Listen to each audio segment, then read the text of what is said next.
There we Boys are are on. recording now. Welcome back to the podcast. Bit of a different setup, bro. Yeah, bro. Got that You're, that portable potty. that's it. Just allows us to, I don't know, wherever you go. You're up in Goldie, and I'm Yeah. back down in Sydney, so makes it a lot easier to get them done each week as well, I think. Yeah, like we said too, it's gonna be good around that school holidays period for both of us really. Because Yep. as you know, when the kids come down, I'm quite busy. And just being able to do this from home just beats it, bro. Got no SD cards mucked up the last body, so Well, I left my SD cards down in Sydney. Had all these grand plans of doing content while I'm up here, but left my SD cards, so I gotta go buy some anyway. So sweet. So we'll go back into what we're doing, sort of like lower body mobility. We're going to cover sort of like how to train in your 30s. We're going to probably venture towards that. We're both in our 30s, closing in on the 40s, yeah, but we bro. still want to be healthy and that up into our 80s. So that's the plan. So we're going to start from the bottom, foot and ankle, go up to calf, hammies, hips, quads, knees, Yep. glutes, just a little bit of one exercise at each thing, and then I'll try and link all the exercises that we talk about in the description so everyone can sort of look at it as well. Yeah, beautiful. Foot, ankle, Achilles, calf, we'll sort of put them all in one, eh? Yeah. Like with your experience with what you're doing at the moment, what's with your Achilles mainly, but what's helping down there? So just getting it stronger with the short and long calf work. Had the Achilles tendonitis. Find the long holds work really, really well. It's a bugger of a one to sort of fix because tendons take so long. And then just those ISO holds that we've done before, short calf on the seated calf machine are good. Yeah. Sort of that high position. There is research to say that you just stay in that mid range. I was doing minute holds, but I really like that top range of motion as well, just to hold as high as I can. Because eventually you can't hold that high, so you eventually come down anyway into that zone. Yeah. So that's really, really good. And then minute holds. Is that helping with the feet? Like, do you feel like you get like a little bit of work done through your feet as well? I thought all that knees over toes stuff was good for feet, like the reverse deadies, the step ups because you're balancing on one leg. Yeah. Heavy ones. Haven't done that in a while. I'm the same too. Yeah. But I feel like the feet and ankles it's such a hard place to train, bro. You know what I mean? Like boring. Yeah, bro. And so boring. People focus on it like I feel like way too heavily, eh? I feel like if you can, just figure out what's going on, maybe a little bit above there, like start, strengthening what you're doing with your Achilles and your calf, and then you can get some really good work done through the ankles and the feet just by doing those exercises as well. Yeah, and they're like heaps big on all the biomechanical guys on the pronation stuff that we sort of go over. It's so boring though, but it's sort of important. Yeah, pressing into the ground and allowing your ankle to pronate. Yeah. Well, I've found just from I always use ATG split squats as my sort of gauge. And I found just from being able to spread my feet into the floor more, I'm able to get more depth. Yeah. And like sometimes it gets so painful for the knees just to be able to get that far. But just from having my feet, I feel like a little bit more aligned, then I'm able to get a lot deeper when it comes to that movement as well. Because you're getting a bit of internal tib rotation, right? When you pronate the foot properly. So yeah, and it's so tricky down there too, bro. Like, so much shit going on, especially with a guy like myself. My knees aren't the best, and at the moment, my left knee's still playing up. But you've got to spend that time and control whenever you're doing any exercise, really. And as we all know, as much as the feet played a big part in that, I just feel like it's always up for me. If my hips are off and if my pelvis ain't moving properly, then I feel like the feet go out of whack and I'm not actually getting into the movement better. Yeah. So good ISO holds, bit of pronation movement. Yeah. all that good stuff. It's the non-sexy stuff, eh? If you think about it, No one likes sort of doing the that, bro. last tib raisers. Get the tib Yeah, raisers in. exactly right. I was just about to say that tib raisers is such a there's so many people, bagging it out, but I'm the perfect example, bro. That year when I did like 100 tib raises a day for almost 30 to 60 days, fuck, it helped my knee out heaps. Yep. Not because like it has a direct effect on the knee. It was just I was strong. And like if you looked at my leg from before and after, you could see the muscles just rippling. And that's just came from doing a simple movement like the tib raise, weighted, single with a kettlebell, or if you can get your hands on one of those machines or those like pieces of equipment that work as well. Going to knees. Yeah, knees, bro. Like for me, it's the biggest game changer for me was getting into cars work. When you shot me across that Hunter Fitness guy, and I did he does like knee snack packs, like cars just changed the game for me. And I remember I told you I was sitting on the couch one day and I was like, fuck, I've never felt this good around the knees at all. So I'm a big believer on cars, but the problem with cars is it takes lots of control and lots of learning as well. But not sexy either. It's not sexy either, bro, and it's hard to do, and that's why there's not much content. And I don't even like pushing content on it because it's so confusing. People are like, "What the fuck is Chiro doing?" Yeah, and there's hardly any reach for it, and then no one really gets the message type thing as well. Yeah, unless you can really understand how to do it and can feel it out, then there's really no point. Bang for buck. You know me, bro. Reverse sleds or deads, or reverse sleds or dead mills, or Patrick step ups, bro. It's a very strength orientated move, but it's so small and once again, an unsexy movement. But in terms of mobility, I just feel like it works it well. And then obviously combining that with something like a hip flexor stretch or a couch stretch really works for the knee.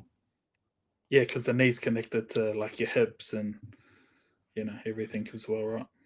Yeah, man. You get all that moving well, and you don't have to start with heavy load or body weight, small range, and then you just build it over time.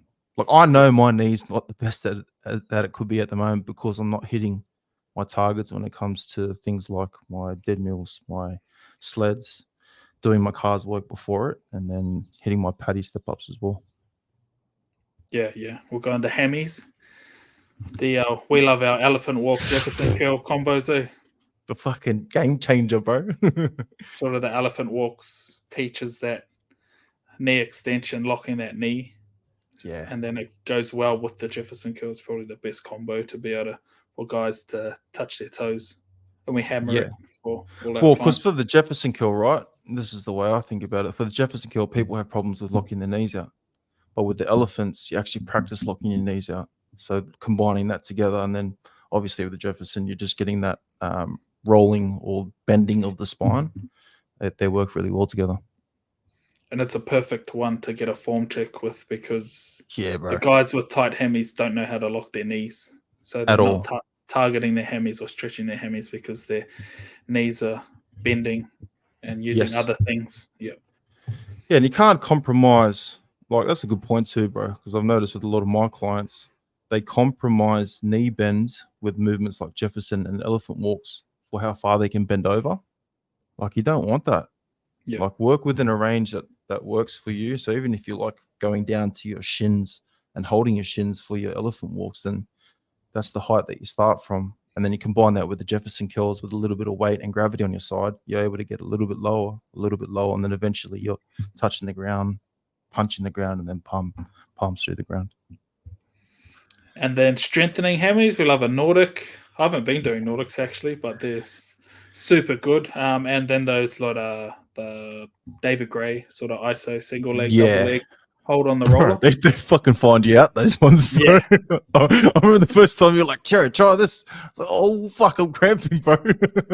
Yeah, the hammy crampers. So you work a few different areas, and sometimes if you are good at Nordics, it doesn't mean you're good at that ISO hold either.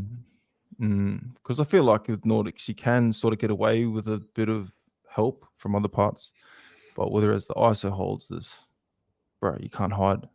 If you're doing it correctly, they certainly they help the hammies out. Quads. Our hip flexor stretch on the wall pretty Cuz much sorts it all out. every day, 2 to 3 minutes a day. If you're not doing it, then you're losing out. You know, it's the biggest bang for buck, bro. Like, and it amazes me at how many people say they have problems with their back, their knees, their hips, but you look at their hip flexor stretch and it's itchy. Yeah, And like we've seen thousands of people, hundreds into the thousands now of people's hips in that position. So yeah, we have a good experience around exactly right. Yeah, it's like, bro, before, after, how do you feel? They're like, oh, I feel amazing, bro. I feel like I've taken 10 years off my life. Exactly right, bro. So just do it. Yeah, so if the hips are tight, the lower back's going to take over, giving you lower back pain. So it's an easy one to really start too, right? Yeah, man. Doesn't require much equipment. Like probably like a little thing that I use and can help, you know, some of our audience is getting one of those foldable mats from Kmart. Like I do have like just the pressure from the ground, the pressure from the wall. Like I'm not as hearty as the Bro Troy, but yeah, getting a foldable mat can certainly help you get into those deeper positions as well. And then finding assistance too. Using one of these things to push yourself deeper into it can always help. But then working on that intensity into the stretch as well. Can't just be hanging out having a cup of tea.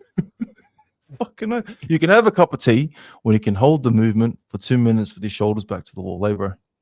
Yeah, and just sweat it out. If you're not sweating, and then it's probably you're going a bit too easy, and it's not gonna, you're not gonna get any results from it. And it's the best gauge too, bro. Like I feel it's a very visual gauge, so you can see, you know, which gaps are closing: the heel to bum, the knee to wall, the shoulders to wall, then the lower back into the wall, and you can constantly measure it. And I feel like, you know, even if you can get your shoulders and back to the wall, you know, can you do that for 2 minutes? Can you do that easily without pain and discomfort? And then that's the sort of stuff that you need to work towards. Yeah, and either like I've been being able to do that against the wall for years, but I still do it every, now and again, and I still get a lot of benefit out of it. If I've been squatting or running, just opens you up good. Yeah, especially for runners, eh? Like, fuck, I wish I knew this. You did tell me my last year of footy. I didn't listen. But if I knew during my last year of footy, bro, fuck, I would have probably had a couple more Ks under my legs, you know? Yeah, exactly. Same here. A little bit of less injuries, who knows? Exactly right, bro. Exactly right. What else we got? We got our hips as well. So more like the rotation at the hip with the 90-90 stuff and internal rotation. Yep. It's a good one to do where if your hips aren't rotating, they're going to be suffering pretty much. Well, that's my problem with my knee, because I can't. My internal's really good on my left side, but my external's shocking. And that's why the knee's jacking up. So to work on external 90-90s, getting into the position as much as possible. If it's too painful, then scaling it back, putting a yoga block underneath my hip and just adjusting on the fly. But when is when you can get your shoulder down to that foot. That's the gauge. Yeah, so we do our mobility so we can perform better, lift better in the gym, run better, or whatever sports we're playing as well, and hopefully stay injury free. Sort of when I think of mobility like if it's not working properly, then you sort of got to figure out how much movement and strength is in each area first. Yep. Sort that out and then see where the pain levels and injuries happen after that. And it gets 10 they're gone. Yeah, exactly right. And it gets way more important the older you get, right? You can get away with it when you're younger, bro. But now that we're over 30, fuck, bro, I go for a walk and I'm feeling places that I haven't felt in a while. And then, you've got to rewind the clock first, build the strength up, build your mobility up, and then you can start doing the things that you were doing when you're younger again. And then like the feedback loop is faster and you're able to spend more time. But it's still hard too, bro, because we don't get that much time these days. Families, business, work. So just sort of like keeping it within that 45 to an hour time period daily. Fuck, you can get a lot done within that time. Yeah, 100%. Don't have to go to a yoga studio or Pilates, the time to travel there, and you can sort of only fit those in once a week, right? So yeah, sort of we're better to do 15 minutes of mobility work 5 times a week than one big 1 hour session. Yeah. Works way better with a proper program and everything sorted of how much volume in each area. Well, we're a perfect client, bro. You know, guys that have trained, I wouldn't say heavily their whole life, but trained pretty much most of their life in their late 30s and who have families as well. So, like, if we're speaking about how important mobility is and then adding that strength in there as well, then I don't see why anyone else shouldn't be doing it as well. Yeah. Groins? You know me, bro. I'm the old school frog stretcher. Yeah. I just love that depth, man. And It's good so depth. easy. Yeah, and you can sit in there, just cruise. The only problem is sometimes when you're really tight, you need to make sure you're coming out of the stretch lightly. And then the old haka stance, bro, the horse stance for me, Yeah. 60 seconds and above, holding that perfect position. Yep. Going old school. Yeah, isolation Horse holds, Kung man. Fu style. Yeah. Bro. It's been around for thousands of years, that one. You know, like, and it's so much bang for your buck. Buck to a. Yep. Like that time that you told me to get them done and I tried them, my knees felt grouse. My groins felt strong. So that's the bang for bucker. Yeah, and they're all like sort of prerequisites for anyone who, like, I don't know, people want to do splits, front splits, middle splits. Like, you got to be able to do the 10 steps before. So hip flex on the wall, palms flat on the ground, even pancake. Yeah, before even thinking about front and middle splits is like 5-year journey for most minimum. And that's exactly right. And that's dependent on the human too, right? Like, yeah, some people can come into mobility with a pretty good base to start from, and they can, get their hips and touch toes fairly fast, and then the pancake pretty fast as well. That doesn't mean they're going to get their splits in the same amount of time that they got, bro. That's fucking long game, bro. Yeah. Like, I remember when you told me you had to go hard on that shit, and I was like, oh, surprised. I thought I'd be able to get it in fucking 5 minutes. Nah, bro. I hate when people tell me they want to do splits. Fuck. Yeah, I'm ruthless now. I'm just like, nah, no chance. You got no chance of doing it, pretty much, if you haven't. Unless you can pancake now, and you're talking about, like, yeah, they come to me and talk to me, and they already have a pancake. That's when I take them more serious. But yeah, if you don't have a pancake, then you got no chance. Just the discipline that's needed to turn up for it. Time. Yeah. And like, you can easily watch someone for a couple of months and see how consistent they are when they're just starting for hips and touch toes, and that's the reason why they'll never get a pancake or they'll never get splits either, eh? And to get it, like, when you're an adult as well, like, most people got middle splits when they're training, like cheerleading or gymnastics, or something along those lines, when they're forced to do it, and it was part of the sport to be able to do it. So when you're like 5 years old, or the young girls and that, sort of doing gymnastics or cheerleading, or guys don't do none of that sport, so that's why it's a bit harder. So that's why we have the palms flat hip flexor. Everyone should be able to get there, and then pancake if you really want to dive further into further. Yeah, that makes sense. That's cool. Done and dusted. Done and dusted, bro. 19 minutes. Shot, bro. Shot, cuzzy. Shot.